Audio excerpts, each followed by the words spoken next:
Good morning my dear brothers and sisters. యేసుక్రీస్తునందు మాకు అత్యంత ప్రియులైన మీ అందరికీ శుభాలు ప్రకటిస్తున్నాను. బాగున్నారా? మీరంతా క్షేమంగా ఉన్నారా? మీ కుటుంబం బాగున్నారా? మీ పిల్లలు క్షేమంగా ఉన్నారా? ప్రతిరోజు మీ ఇంట్లో కుటుంబ ప్రార్థన జరుగుతుందా? A family that price together stays together అన్నాడు దేవుని సేవకుడు. ఏ కుటుంబం అయితే కలిసి ప్రార్థన చేస్తారో ఆ కుటుంబం ఐకమత్యంతో ఉంటుంది, సమైక్యత అక్కడ ఉంటుంది. చాలా కుటుంబాల్లో అపవాది చెలరేగిపోవడానికి కారణం ఆ కుటుంబాల్లో అన్నీ ఉన్నాయి కానీ ప్రార్థన లేదు. భార్యాభర్తలు పిల్లలు కలిసి భోజనం చేస్తారు, కలిసి ప్రయాణాలు చేస్తారు, కలిసి అటు ఇటు తిరుగుతారు, కలిసి మాట్లాడుకుంటారు, అన్నీ కలిసి చేస్తారు కానీ ప్రార్థన మాత్రం కలిసి చేయరు. అందుకే కదా కుటుంబాల్లో అసమాధానం, అశాంతి రాజ్యమేలడానికి, అపవాది చెలరేగిపోవడానికి ప్రార్థన లేమి కారణంగా ఉంది. అయితే దేవుని బిడ్డలు ప్రతి ఉదయాన్నే లేచి దేవుని సన్నిధిలో కనిపెట్టి ప్రభు వైపు చూచినప్పుడు ఆ రోజంతట్లో కావలసిన కృపా సమృద్ధిని ప్రభు స్పష్టంగా మనకు అనుగ్రహిస్తారు. ఈరోజు వాగ్దానం కోసం కనిపెడుతున్నారు కదా, పరిశుద్ధ గ్రంథాలు తెరిచి యోహాను సువార్త 14వ అధ్యాయం 27వ వచనాన్ని చదువుకుందాం. బైబిల్లో నాకు చాలా ఇష్టమైన మాట, ప్రతి ఒక్కరికి అవసరమైన మాట. యోహాను సువార్త 14:27. శాంతి మీకు అనుగ్రహించి వెళ్ళుచున్నాను, నా శాంతినే మీకు అనుగ్రహించుచున్నాను, లోకం ఇచ్చినట్టుగా నేను మీకు అనుగ్రహించట్లేదు. మీ హృదయమును కలవరపడనీయకుడి, వెరవనీయకుడి. ఏ విషయాలను బట్టి ఈరోజు నువ్వు కలవరపడుతున్నావు? ఒంటరితనంతో బాధపడుతున్నావా? అందరూ నిన్ను వదిలేసి ఒంటరిదానిగా నిన్ను చేసి, ఒంటరివాడినిగా చేసి నీ మీద నిందలు అవమానాలు చేస్తున్నారా? నీవు చేసిన మేళ్లకు బదులుగా చాలామంది కీడు చేయడం వల్ల కలవరపడుతున్నావా? లేదా ఒక అనారోగ్యం దేహంలో ఉందని, ఒక అప్పు బాధల్లో నువ్వు ఉన్నావని, రుణభారం నీ మీద మోపబడిందని ఏడుస్తున్నావా? బైబిల్ సెలవిస్తూ ఉంది, యేసుక్రీస్తు ప్రభువారు మనకు శాంతిని ఇవ్వడానికి ఇష్టపడుతున్నారు. ఈ శాంతి ఎలాంటిది అంటే లోకం ఇచ్చినట్టుగా కాదు. లోకము కూడా మనిషికి శాంతిని ఇవ్వాలని, సమాధానాన్ని ఇవ్వాలని, సంతోషాన్ని ఇవ్వాలని ప్రయత్నం చేస్తుందంతే. కానీ దేవుడిచ్చే శాంతి శాశ్వతమైనది, పవిత్రమైనది, పరిపూర్ణమైనది. సంపూర్ణమైన శాంతిని ప్రభు మనకు అనుగ్రహిస్తారు. యెషయా 9:6లో చక్కని ప్రవచనం యేసుప్రభువు గురించి రాయబడింది. ఆయన సమాధానకర్త అని పిలువబడతారని 700 సంవత్సరాలకు పూర్వమే సుమారుగా యెషయా అనే దైవజనుడు ప్రవచించాడు.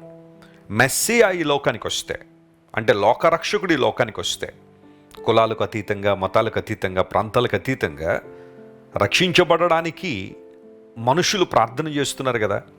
ఆ ప్రార్థనకు జవాబుగా మెస్సియా గనక ఈ లోకానికి వస్తే ఆయన సమాధానకర్తగా ఉంటాడు. ఆయన ద్వారా మనిషికి దేవునికి సమాధానం కలుగుతుంది.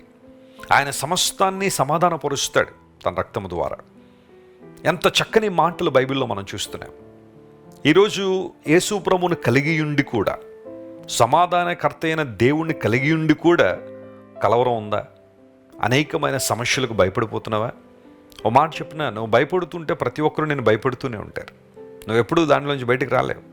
కానీ ఒక్కసారి దేవుడి నుండి ధైర్యం తెచ్చుకుని, దేవుడు నాకు వెలుగును, నాకు రక్షణే ఉన్నాడు, నేను ఎవరికి భయపడతానని దావీదు భక్తుడు అన్నట్టుగా నీవు ఆ మాట చెప్పగలిగితే ఆ భయరహితమైన ప్రాంతానికి ప్రభుని నడిపిస్తాడు. తద్వారా క్రీస్తు ప్రభు యొక్క సమాధానము, శాంతిని స్పష్టంగా నువ్వు అనుభవిస్తావు. చూడండి, పూర్వదినాల్లో ఒక మాట ఎక్కువగా వినబడేది, necessity is the mother of invention అనేవారు. అవసరాలు అనేవి కొత్త వస్తువులు కనిపెట్టడానికి లేదా కొత్త వస్తువులను ఆవిష్కరించడానికి ఉపయోగపడేది అవసరత, నెసెసిటీ. కానీ ఈ రోజుల్లో దాన్ని మార్చాల్సిన పరిస్థితి ఏంటంటే, comfort is the mother of invention. మనిషికి సుఖం కావాలి, ఏ పని చేస్తున్నా సౌలభ్యం కావాలి, ప్రతి దానిలో కూడా త్వరగా అయిపోవాలి. ఇన్స్టాంట్ అనే ఆ పదం ఎక్కువగా మనం వింటున్న రోజులు. Instant coffee, instant breakfast, instant lunch, ఇలా ఆ ఇన్స్టంట్ అనే పదాన్ని అనేక రంగాల్లో చాలా వింటూనే ఉన్నాం. అంటే ఫాస్ట్గా అయిపోవాలి, త్వరగా అయిపోవాలి. అయితే ఈ ప్రయత్నాల్లో మానవుడు అన్నీ సంపాదించుకోగలుగుతున్నాడు, అన్నీ కూడబెట్టుకోగలుగుతున్నాడు, కానీ శాంతి సమాధానం లేదు. ఉత్తరప్రదేశ్లో ఒకసారి ఒక ఐఏఎస్ ఆఫీసర్, ఆ జిల్లాకి కలెక్టర్, ఒక ట్రైన్ కింద పడి సూసైడ్ చేసుకుని చనిపోయాడు. అతనికి షర్ట్ పాకెట్లో ఒక సూసైడ్ నోట్ పోలీసు వారు తీసుకుని దాన్ని డీకోడ్ చేసే దానిలో ఏమో తెలుసా, I last trust in humanity అని చెప్పి సూసైడ్ చేసుకుని చనిపోయాడు ఒక ఐఏఎస్ ఆఫీసర్. డబ్బుకు లోటుందా? లేదు. జ్ఞానం ఏమన్నా తక్కువ అంటే చాలా జ్ఞానం కలిగిన వాడు కాబట్టి ఐఏఎస్ ఆఫీసర్ అయ్యాడు. అధికారం ఏమన్నా లేదా అంటే రాజకీయవేత్తలకి అధికారాలు ఉంటాయి పోతాయి, కానీ ఐఏఎస్ ఆఫీసర్లు ఎప్పుడు పనిచేస్తూనే ఉంటారు. అధికారం ఎప్పుడు ఉంటుంది వాళ్ళకి. వాళ్ళ కింద చాలామంది పనివాళ్ళు ఉంటారు. అథారిటీని బాగా ఎక్సర్సైజ్ చేస్తారు వాళ్ళు. అలాంటి వ్యక్తి ట్రైన్ కింద పడి చనిపోవడం చాలామందిని కలిచివేసింది.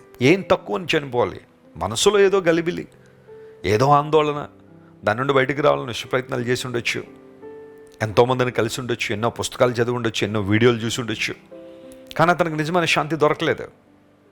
I last trust in humanity, మనుషుల మీద నమ్మకం కోల్పోయాను, మనుషులు నమ్మలేకపోతున్నానని చెప్పి ఆ వ్యక్తి సూసైడ్ చేసుకున్నాడు. ప్రియులారా, ఇలాంటి సంఘటనలు ప్రతిరోజు ప్రపంచంలో ఎక్కడో చోట కనబడుతూనే ఉన్నాయి. గొప్ప గొప్పవారు అనబడినవారు, సెలబ్రిటీస్ అనబడినవారు, అకాడమిక్ సెలబ్రిటీస్ దగ్గర నుండి అన్ని రకాల రంగాల్లో సెలబ్రిటీలుగా పిలువబడిన వాళ్ళు చాలామంది తమ జీవితంలో చివరి దశలో సూసైడ్తో తమ జీవితాన్ని ముగించుకున్నారు. కారణం ఏంటంటే ఈ లోకంలో వారు సాధించింది ఏది కూడా వారికి నెమ్మదినివ్వలేదు, ప్రశాంతతనివ్వలేదు, పరమార్థంలో తీసుకురాలేదు. జీవితం అంటే ఏంటో వారికి అర్థం కాలేదు.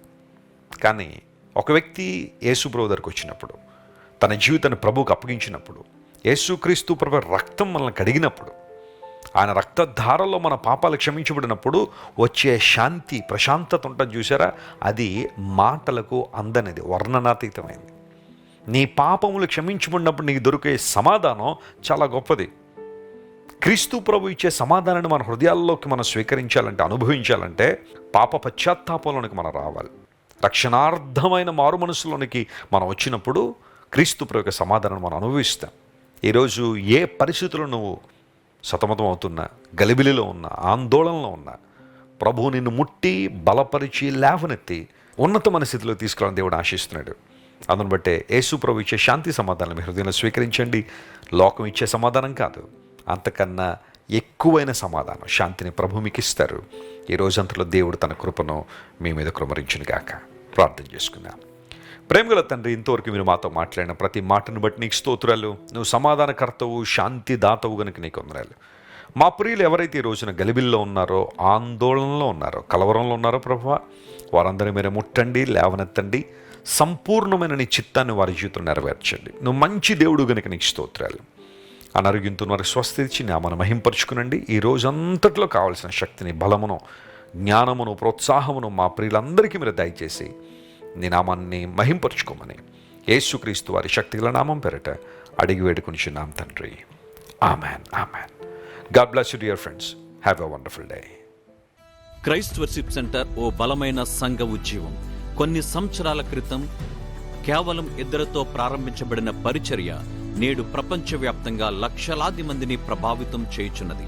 రాజమండ్రి, సికింద్రాబాద్, బెంగళూరు, నెల్లూరు, దుబాయ్, బెహ్రైన్, కరీంనగర్, విశాఖపట్నం, గద్వాల్, కొవ్వూరు, మలకపల్లి, శ్రీలంక, భూటాన్, అడ్డతీగల, పాలమూరు, ఒంగోలు, బళ్ళారి, కోరుకొండ, పోతవరం, నల్లజర్ల, వెంకటరామయ్యగూడెం, మచిలీపట్నం, ఇందిరానగర్లతో పాటు అనేక గ్రామాల్లో క్రైస్ట్ వర్షిప్ సెంటర్ ఆరాధనలు జరుగుచున్నవి.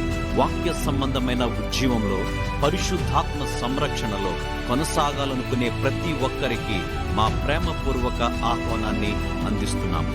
రండి, ఆత్మతో సత్యముతో ప్రభువైన యేసుక్రీస్తును ఆరాధిద్దాం.